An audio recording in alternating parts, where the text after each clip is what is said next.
नमस्कार, आप देख रहे हैं R live TV 24। Fatehpur bureau chief Shri Ram Agnihotri की खास रिपोर्ट। मुख्यमंत्री योगी आदित्यनाथ ने कहा, इंडिया गठबंधन गरीबी हटाने की बात करती है लेकिन 54 साल में कुछ नहीं किया। केजरीवाल जेल से छूटे तो सत्ता से जाने का लग रहा डर। जी हां, खबर विस्तार से। यूपी के फतेहपुर जिले में केंद्रीय मंत्री साध्वी निरंजन ज्योति के पक्ष में चुनावी जनसभा को संबोधित करने आए मुख्यमंत्री योगी आदित्यनाथ ने अपने भाषण में राष्ट्रकवि सोहनलाल द्विवेदी का नाम लेकर शुरुआत किया। उन्होंने बिंदकी तहसील के जोनिहा कस्बे स्थित एक इंटर कॉलेज के दौरान मैदान में जनसभा को संबोधित करते हुए कहा कि 4 चरण का चुनाव हो चुका है और 3 चरण का चुनाव होना बाकी है, जबकि इंडिया गठबंधन अभी से मोदी की जीत को लेकर डर गई है।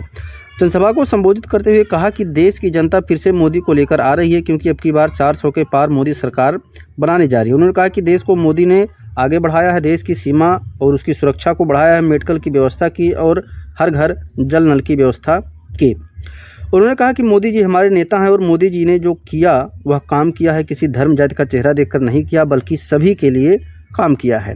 उन्होंने कहा कि प्रधानमंत्री नरेंद्र मोदी ने लोग तो सुधार दिया, अब तो परलोक भी सुधार दिया। भगवान राम को स्थापित कराकर अयोध्या में भगवान राम ने 105 सालों बाद अपना जन्मोत्सव मनाया और उनको मंदिर में विराजमान किया।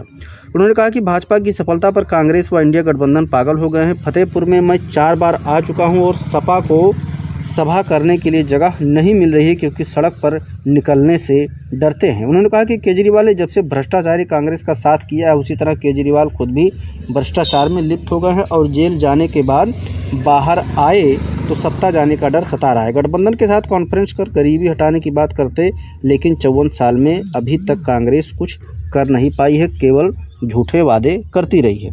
जनसभा में भाजपा जिलाध्यक्ष मुखलाल पाल, जिला पंचायत अध्यक्ष अभय प्रताप सिंह, जहानाबाद विधायक राजेंद्र पटेल, खागा विधायक कृष्णा पासवान, आयान शाह, विधायक विकास गुप्ता, बिंदकी विधायक जय कुमार जैकी सहित कई नेता मौजूद रहे।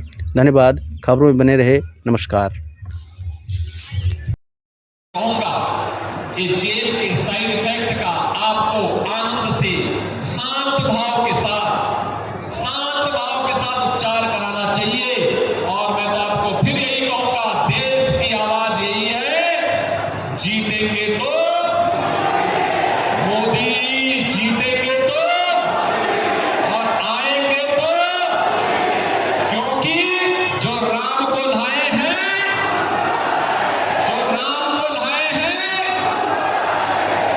और फतेहपुर को तो कहना ही क्या है, राम की भक्ति नहीं यहां चुनाव लड़ रही है।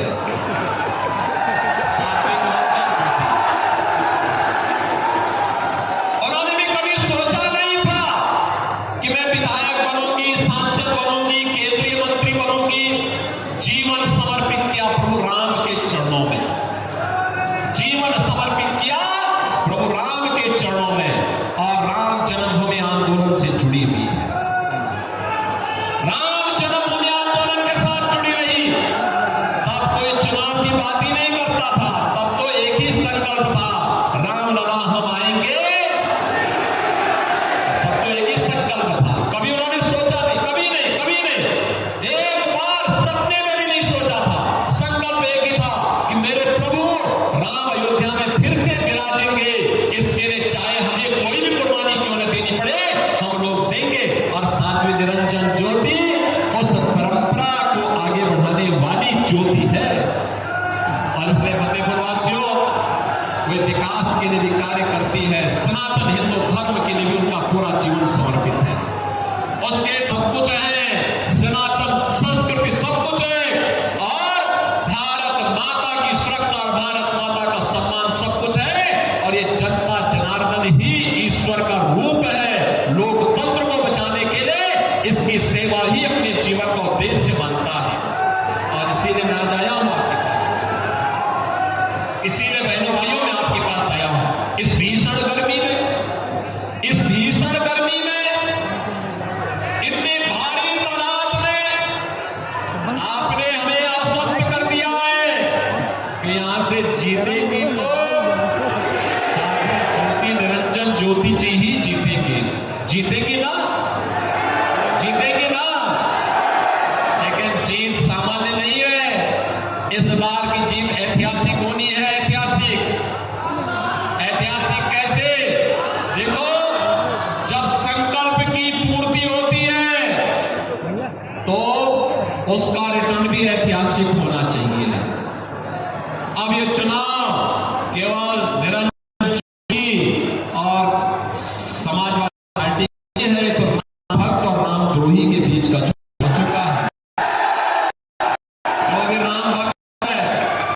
जो भी राम भक्त है वह इस बात को देखे कि आपका, आपके पूर्वजों का, आपकी पीढ़ियों का जो संकल्प है और संकल्प इन सब ने पूरा किया है और मोदी जी के नेतृत्व में पूरा किया है।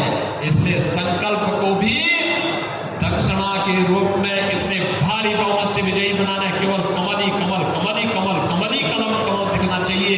और पूरा फतेहपुर लोकसभा सीट पर, पूरे उत्तर प्रदेश में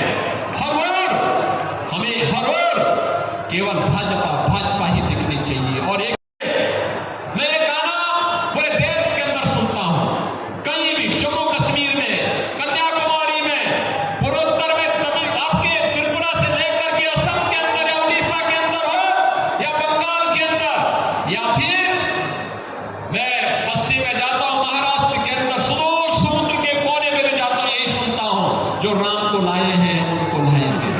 और बहनों भाइयों, यहां तो राम को लाने वाले साक्षात बैठे हुए हैं।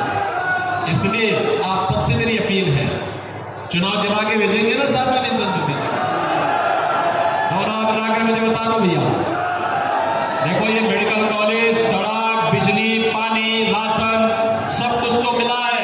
और आगे जो भी कहेंगे, देखो सुरक्षा और विकास ये मेरी जिम्मेदारी है, ये जिम्मेदारी मेरी है। और बिना संकोच के करते हैं कार्य, बिना लाल लपेट के कार्य करते हैं, बिना किसी रुके टिके थके डरे, बिना किसी उसके काम करते हैं। जो जनता की सुरक्षा के लिए खतरा है, हम उसको कहते हैं यार तुम्हारा धरती पर रहना बेकार है, जाओ कहीं और किया। वो स्वीकार नहीं, केवल और केवल जनता जनार्दन के, सब कुछ राष्ट्र के नाम, सब कुछ जनता जनार्दन के नाम, सब कुछ प्रदेश के विकास के नाम। और प्रदेश के विकास का मतलब फतेहपुर का विकास। और बहनों और भाइयों, इसीलिए हम लोग आपके पास आए हैं, इस अभियान को आगे बढ़ाना है और इसके लिए भारी बहुमत से विजयी बनाना है। बनाएंगे, बनाएंगे। जहां तक आवाज जा रही है, दोनों हाथ लगाकर मुझे एक बार आश्वस्त करो। लेकिन इसके लिए आपको दो काम करना होगा। एक, घर घर जाकर के